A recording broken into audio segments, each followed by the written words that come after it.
then all stations to Chatswood. It was very sad times for the Chilean people, and I grew up in that. I lived that. I was very young.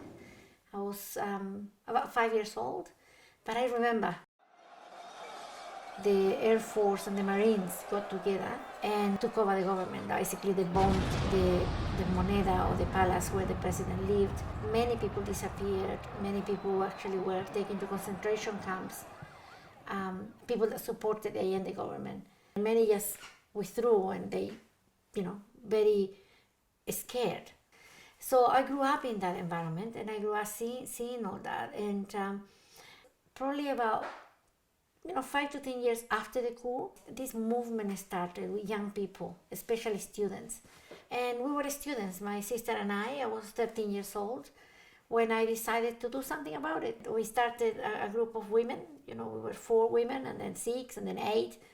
And we became very famous in our city, this group of, revolutionary, sort of in a mild revolutionary way, women doing all these things that it was, wow, it's very dangerous. It made me more aware. I opened my eyes to what was going on. We knew that it was illegal and we knew that it was very dangerous, but we were young, and at the time it was not that much happening in relation to repression. These were mine. I think I was very lucky that my parents were there and they supported us. They said, "Look, guys, it's your decision, but just be careful." So they were very involved in a lot of social things. Basically, they didn't tell us to belong to any party or any group, but they lead by example.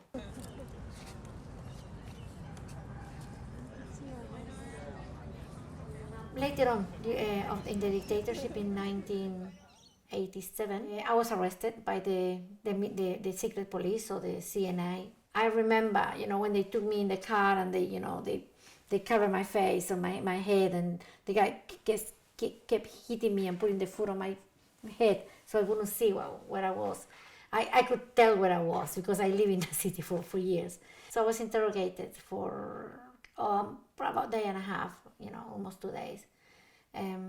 They wanted to know, what I was doing, who was this person or that person. It was interesting the way they do it. It's like they almost apologizing why they, here a bit of electricity, but sorry, we have to do it. It was a bit traumatic at the time. I was scared. It was sort of a weird time. I was sort of in the clouds during that time. But I'm very proud, of my mom and my dad. Especially my mom. She was very strong, and she just did all this. She went from house to house to get support, to get help, and went to the papers, and which is actually very hard to do because the papers and the news were all controlled by the police or by the rich people of the country that were supporting the government and were controlled by the government. But the local papers and the local TV was a bit different. So I was in the papers. After being released from jail, well, I was actually with an order to not leave the city or the country. Every week I had to go and sign. We were followed everywhere I went. Eventually, my mom was told by the Human Rights Commission that it was better to leave the country. And my mom came to say, "Look, they approve us leaving the country and we're going to Australia." I went, "Okay, where the hell is Australia? I have no idea." Didn't want to leave. I thought my fight was in Chile with my sister, and we both thought the same. If we need to change things, we're going to change them from inside. And it was actually tough times when we came to Australia. Everything happened so quickly. Didn't have time to think, but then after 3, 4, 5 months, sort of things hit, that missed Chile, missed my friends. But we kept going. We were very lucky that mom and dad were here, so the 4 of us. It took a while for me to tell my parents what really happened to me while I was tortured. And one day we were just watching TV and there was this program.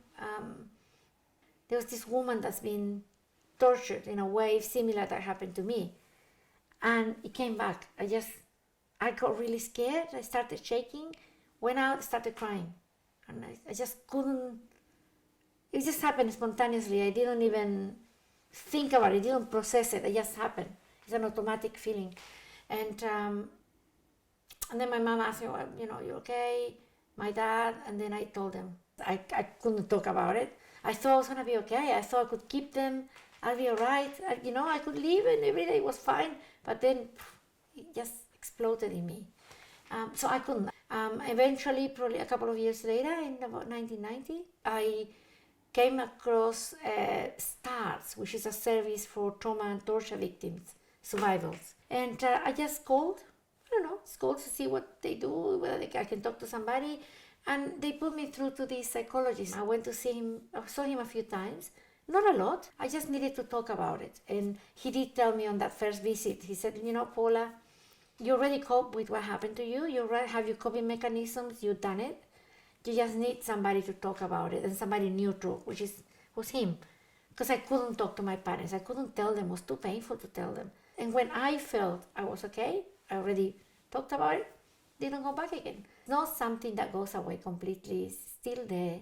Because it was very traumatic. Nobody wants to be tortured and interrogated and raped and all of those things for something that you haven't done. I didn't do anything wrong. So I guess my conviction at the time was very strong, because at the end of the day, whether I did say something about other people or not, they were still going to be the same. They were still going to do what they did to me or to anybody else.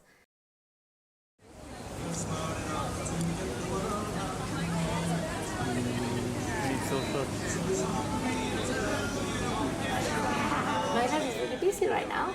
My life is full of things.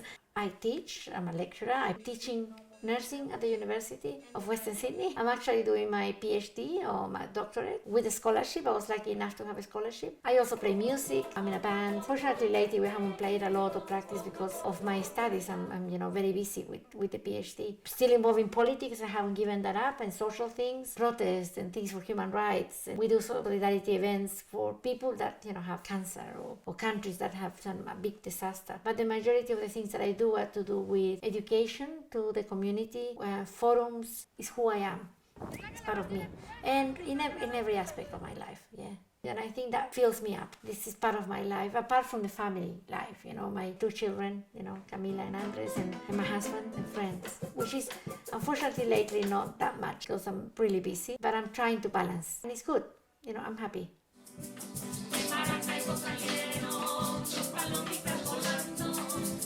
Actually going to a protest against the war in relation to what's happening with the United States threats to the many other countries basically in relation to war. Just being there for my personal beliefs. I think that I need to be there, and in any type of mobilizations or movements that we can do to try to raise the voice and prevent something detrimental happening.